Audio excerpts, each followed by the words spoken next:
we like to work together with our customers. We like to grow with our customers because we realize if they don't grow, we will not grow. So let's help them to grow.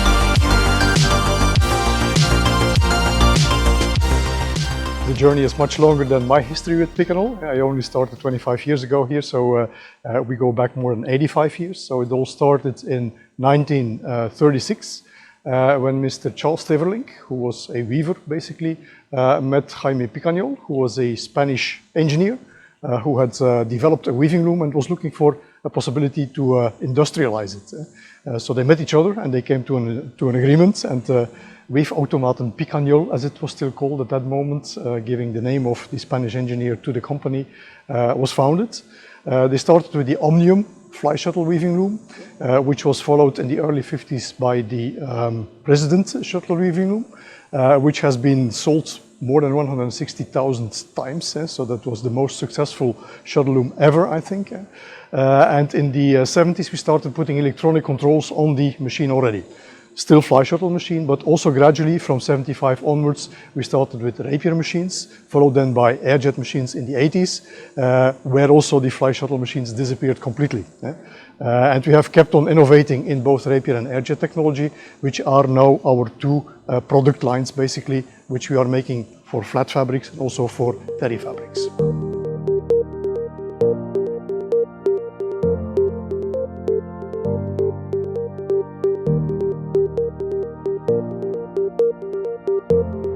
Basically, I think it's all about people and the team you have behind it. So we always have been investing very heavily in people. And moreover, we have also been very heavily investing in innovation, because the continent where we are is not remarkable for his low cost. So we have to be innovative and ahead of competition to stay competitive. We have to offer the best and most performing weaving machines. Hence also our 4 design principles: smart performance. So we try to make not only highly performing machines, the highest performance, the highest output, but also in a smart way. So combining with low energy consumption, combining also with a minimum of waste. So we have a lot of examples, features and characteristics in our machine which are confirming this. Sustainability inside is not only just a buzzword right now, but is something we have in our DNA for many years already. Then we have, of course, driven by data. So where, for example, Piconnect, our new digital platform, is an example of where you make the step from managing or optimizing your weaving machine to optimizing your weaving mill. And of course, we also have intuitive controls, which means that our machines have to be easy to use, because we know that it's very difficult to find skilled people all over the world. So more and more people ask us for simple to use machines. So we are working very hard on that.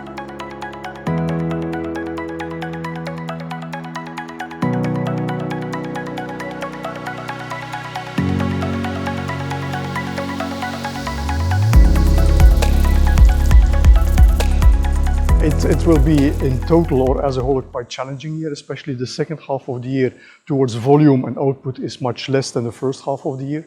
First half of the year we were still thriving for a large part on, let's say, the order book, which was resulting from the previous year. But already from the summer 2022 we experienced that the market was gradually weakening. And we see this generalized now, so there are hardly any markets except India, we have to admit, which are still doing more or less okay. So we see quite challenging times, but we have known this before. We are in a cyclical sector, so it's an investment goods that we are, so that means also that you have highs and lows. And what we also will see now is that there will also, among the customers, especially the lower end customers, might have a rough time. So that means that there will be a shift and that the best ones will survive and that they will have to invest. So at that moment we come in the picture again. So, and I understand that also in other sectors like knitting, like spinning, we experience more or less the same situation. So it seems to be like a global slowdown, which is due largely to the fact that there are big inventories in between and that the retail sector is not picking up as it was pre-COVID.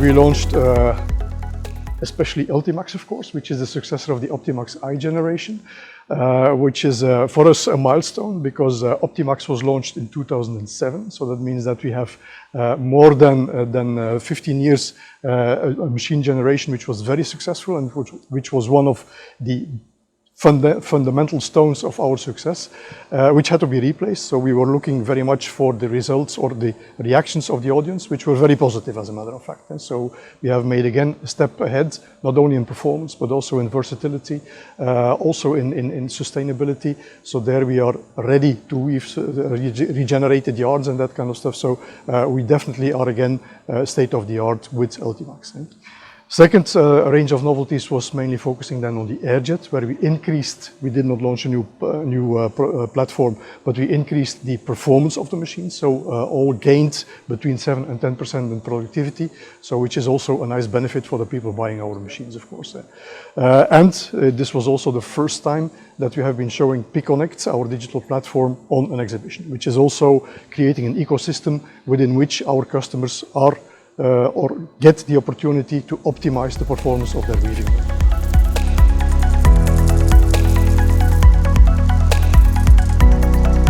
We have been sustainable already for many years, and we have been working on saving power and energy consumption on our machines since, let's say, we started making machines. And one of the most remarkable things was maybe the direct drive combined with the sumo motor, which was introduced already back in the 90s. And which has only been followed 10 years later by competition. But during all this time, we have been proving that we are 10 to 15% less, consuming 10 to 15% power less to drive the machine. So with the direct drive system. In the meantime, we have been perfectionating it and combined with also low consumption of our air insertion system, weaving at lower pressures than before and so on. We are also making big steps ahead there. So we are definitely supporting the sustainability of our customers, which is, by the way, more and more a hot topic. So we see that also the customers of our customers, the brands, are much more looking towards sustainability and are even looking into their supply chain to improve their or to reduce their footprints.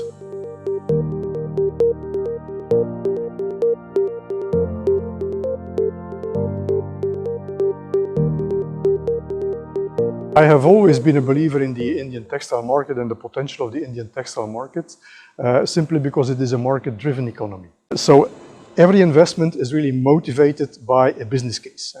And I think that this is the strength of the Indian textile industry.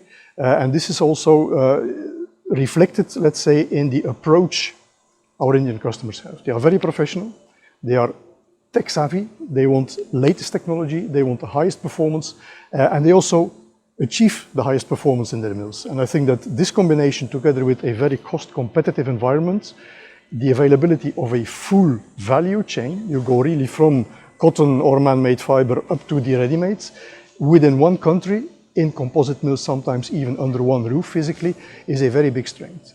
Moreover, you have the very large unorganized sector, which still offers large opportunities for future development and for improvement of the productivity and of the total output. And so, because if you look at the domestic market, you have a young population, growing well, so this market will grow.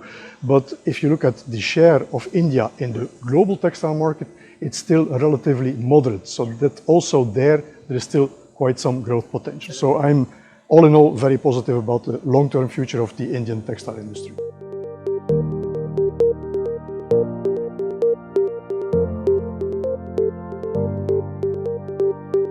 Well, they can expect from us top-class quality, highest performance, so intuitive controls, as we say, in machines that are easy to use.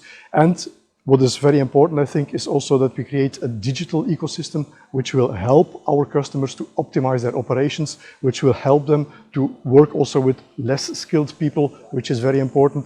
And they have, of course, a full Picanol team behind them to support them whenever they have a problem or something they want to achieve or to improve. We like to work together with our customers. We like to grow with our customers because we realize if they don't grow, we will not grow. So let's help them to grow.